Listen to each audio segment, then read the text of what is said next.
So we are live now. So hey guys, hey, warm evening.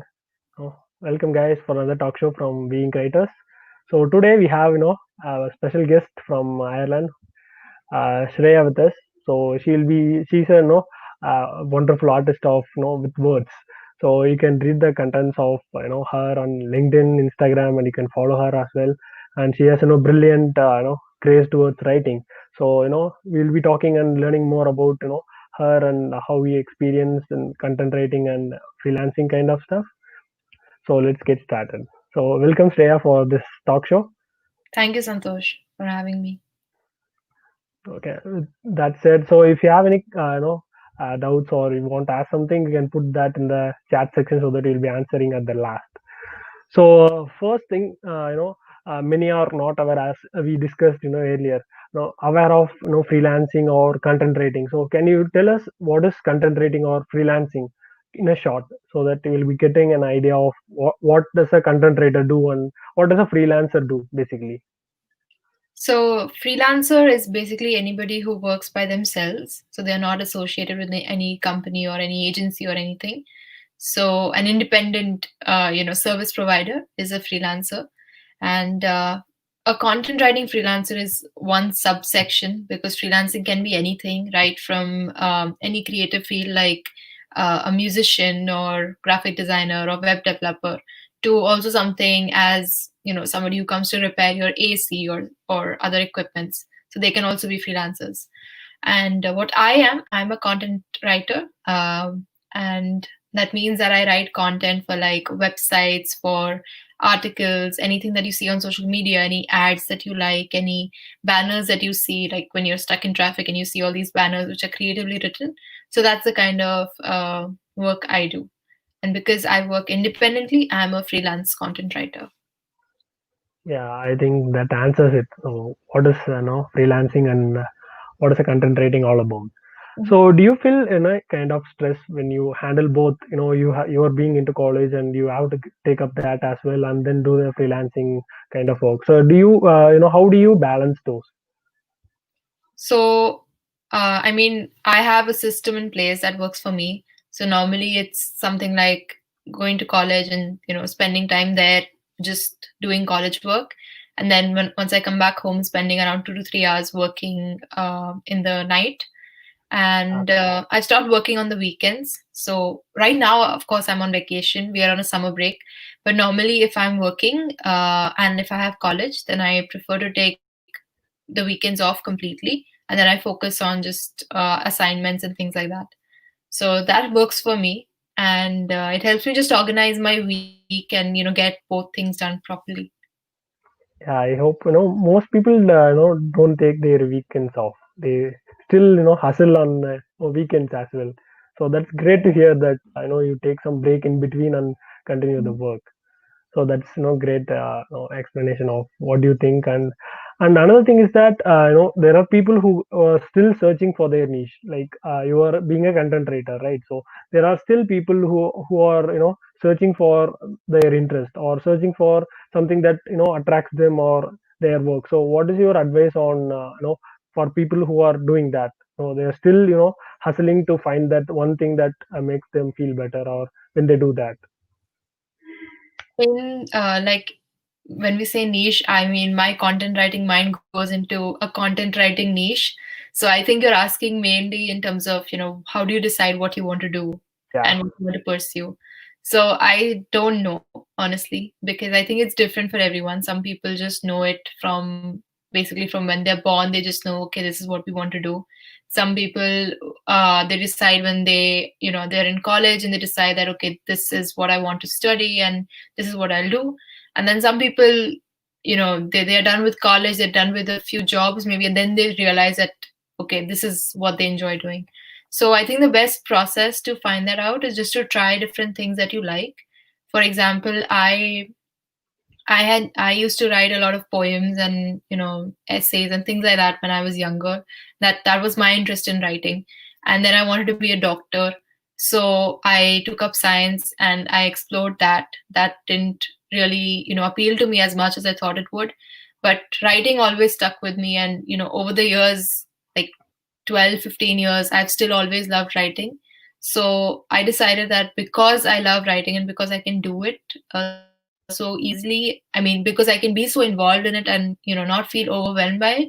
So I decided to pursue writing. So I guess the process is different for everyone, but that was the way it worked for me. Yeah, that's great. So, you have to, each and every point you have to tweak in, and then you have to find your spot which works for Yeah. you.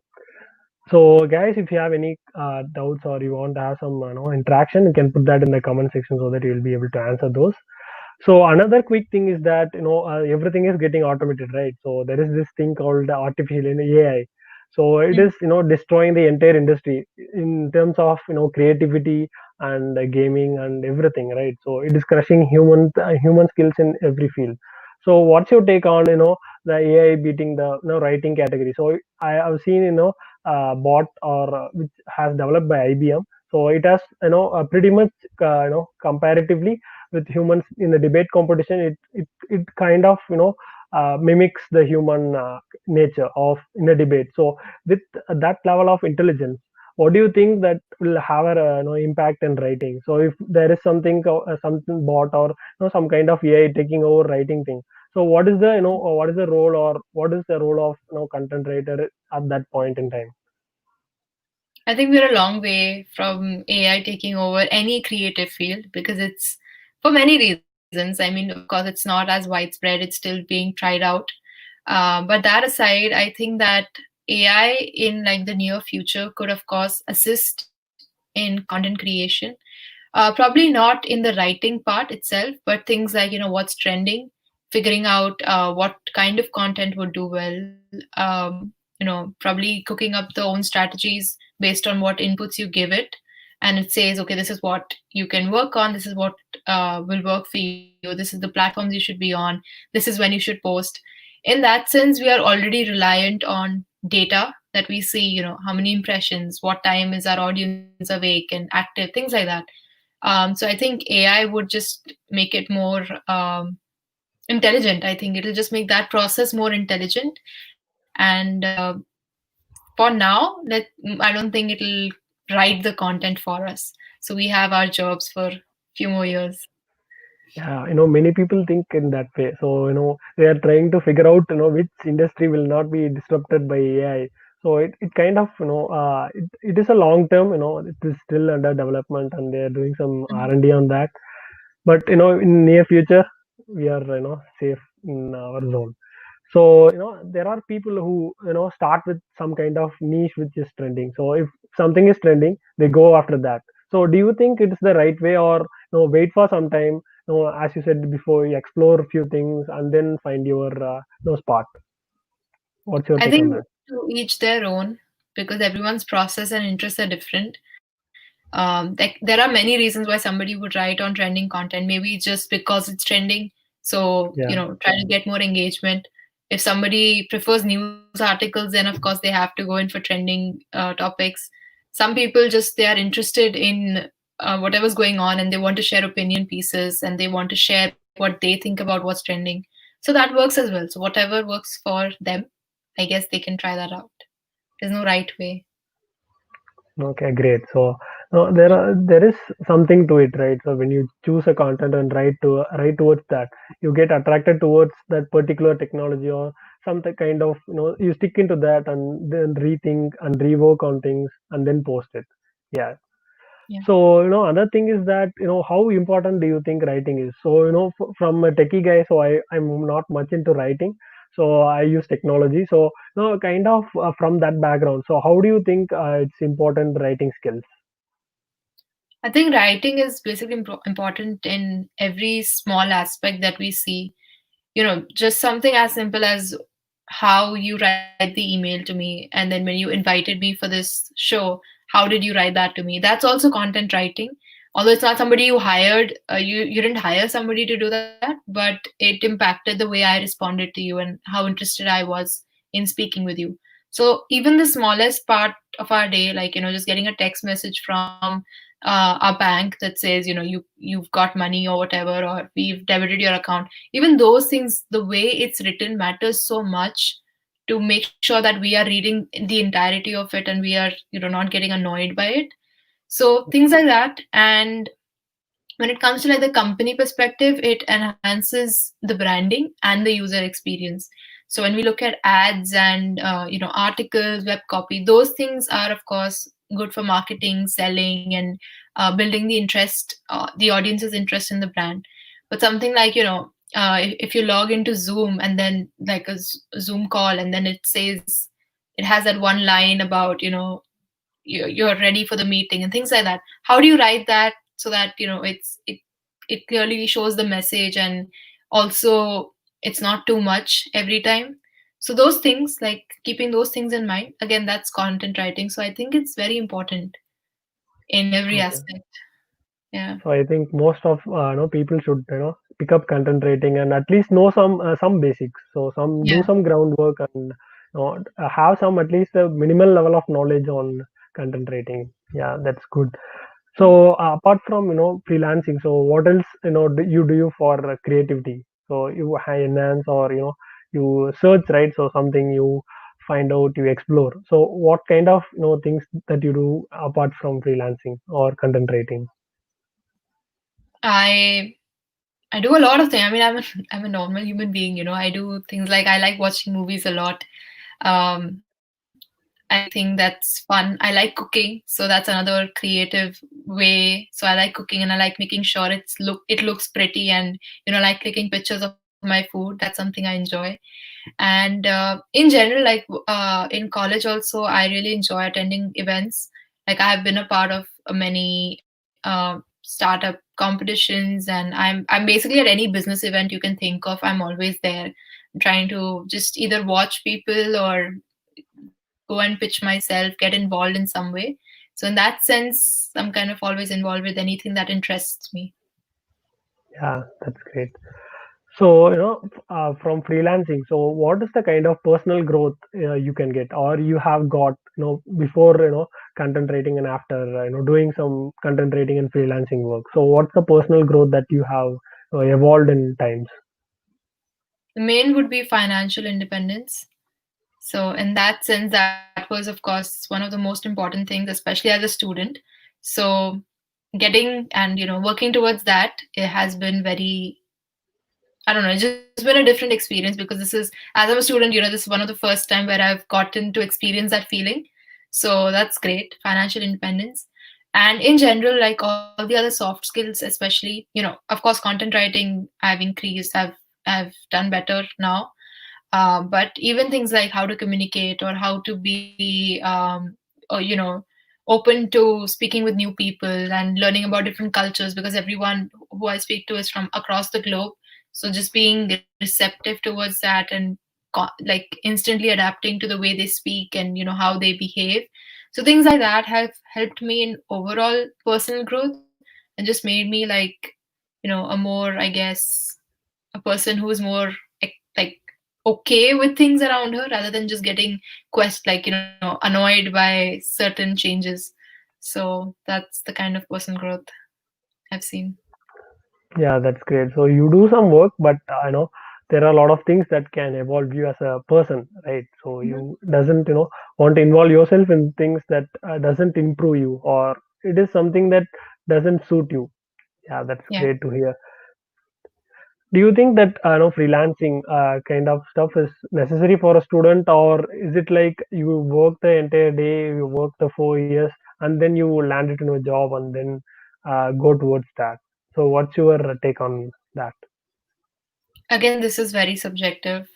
I know that one of the two main things that become a part of this decision are, firstly, the financial situation, because freelancing is very unpredictable. So it depends. Is it just us? Is it our family? Is it, like a bigger family? Who are you taking care of? Like all these things matter. So your financial situation, of course, matters. And second is your interest. Are you freelancing just because you want to make an extra income, if possible, or because you really enjoy it? And then based on that, you can decide whether you want to do it as a student, whether you want to do it after you graduate, or whether you want to do it with a job, things like that. So I wouldn't, come ahead and recommend anything as the perfect way. Again, Yeah, whatever works for you based on your life and your experiences, go in for that. That's all. yeah, that's great. That's cool. So we have a question from Ria. Mhm. So he is asking like, how can I start my career as a content writer when I have less experience or without minimal experience? So, sorry, what was the name? Ria. Ria.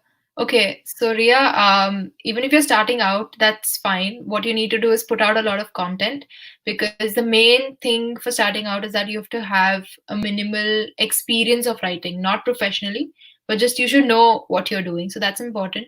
So put out a lot of content, which is like published online, like even on LinkedIn or Instagram or Facebook or Medium, things like that, or even your personal website. So what that does is it brings your content out there, and whenever somebody asks you for a sample, you can always share that. And of course, because you're writing every day or as regularly as you want to, that helps you also understand whether you enjoy writing and how to keep improving in that. So create a lot of content, put out a lot of content, and keep evolving your writing. That would be my suggestion. Yeah, I think she's right now beginning her content writing career. So I hope that answers that. So we have another question from Satish. So what is the main difference between content writing and copywriting? So Satish, the main difference is their purpose. So when we talk about copywriting, it's mainly to sell something. So things like writing copy for ad or writing a one-liner CTA in any like website or even your personal posts, things like that. Those are copywriting that instantly grab people. And even taglines like brand taglines, Nike's "Just Do It." That's also copywriting. Content writing is something broader. It's when you are when you're what you're creating with the purpose of um, educating, informing, entertaining, rather than just selling or converting. So content writing would be mean something like the rest of the details on the web copy or long form articles. So anything that educates or informs or entertains, that I would put in content writing. Anything that sells, I would put in copywriting. okay, That's fine. the So distinction. Yeah. yeah, that's good. I hope that answers difference between that basically it, right? So when you sell something, you put that into copywriting. So Ria is saying I have started my blog before a month. So Mhm. And keep okay, going so with it then. we have another question from Aravind. So what do you think are the essential components of a good web content? Simple words, that's number one. Many web copies, they try to like push in words like collaboration and commitment and world class solution, innovation, disruption, and technology, and all these big words. And so many times, if you look at web copy, all these words are in the same sentence and they make no sense. They do not explain to the reader exactly what you do or what problem you solve, or just what your product is about. So for any web copy, that's the first important thing, that when you're writing it, the writing style has to explain what you do rather than just put in fancy words. And in terms of the structure, it has to be simple, basic things like having a home page, an about section, mission, vision, a section about the team, maybe short paragraphs on each teammate, um, having services, of course, services, products, their details. Having a good landing page copy is also important so that people would like to read more, and a blog page, and then contact. So this is for a company, but if it's your own personal thing, you can have something like about you, and of course a good landing page, about you, and a blog section. That should be good enough. Yeah, I hope essential contents are simple words, right? So many doesn't want big words to. They have to chunk it down, and they have to sometimes even search in Google that what does it mean? Why is it Yeah, here? Even here. So I have gone through some blogs where they put these words, and I keep on searching each and every sentence. We keep on searching the words, and there are that isn't net essential. Even you can fill that with the simple words, as you said. yeah. So I hope we'll wrap this up. So good, we have a good conversation. So one pro tip at the end. So, what is the one pro tip that you will be giving to the budding writers? To the budding writers, I would say just start writing, because everything else, your experience, your portfolio, and your visibility, everything else is something that you build only if you start writing. So instead of coming up and asking people that I want to write, what do I do, just start doing it yourself and figure it out for yourself. That would be best. Yeah, I think that wraps up the show. So we have another question from Rhea. So we'll take that and we will wrap it up. Okay. Okay. So can you suggest some good Indian freelancing platforms to start with? So she's asking about platforms to start with in India. I haven't used any platforms. I had an account on, I think, Freelancer, and it didn't really work out well for me. So I have stuck to LinkedIn. So you can try LinkedIn if that works for you. And if you need any tips on how to start with LinkedIn, then you can message me on Instagram or LinkedIn, and I'll help you out. So that's great. So she's very helping and she's very active on LinkedIn. So you can contact her in LinkedIn, Instagram, and things. You can always reach out to people when you don't know stuff or you're trying to start out something. You can always reach out to people and ask them. So we have one Yeah. last question and then we've lined up. Okay. So how to make an content more engaging? So with write professional content but not able to make it engaging. So what's your tip for them? So they are writing some content professionally but they are not maybe able to make that more engaging for the audience. I think engagement in general is very vague because it's very subjective. Everyone has a different preference of what they like to read. So in that sense, you cannot really appeal to everyone. That's normal. But I think the main thing is appeal to your client. So if you can write the copy, and if the client says it's good, then it's good. If they want changes, ask them where exactly and what they want you to improve, because the client knows their domain the best. The client knows what works for their audience. So get the feedback directly from them and use that and build upon your content. So that will help you easily make your content more engaging without stressing too much or asking too many people. So that will help you out. Yeah, I hope that answers the engagement part of the content. So thank you, Shreya, for joining in. Thanks a lot for Mhm. accepting our invite, and I hope audience got an idea of how to approach content writing and things like that. So thanks a lot. Thanks a lot for joining in. So thanks a lot, guys, for joining in as well and for your spending time with us. So Thank you. next week, Sunday, we will have another talk show. Stay tuned. Take care. Bye bye. Bye, Shreya. Bye. Bye.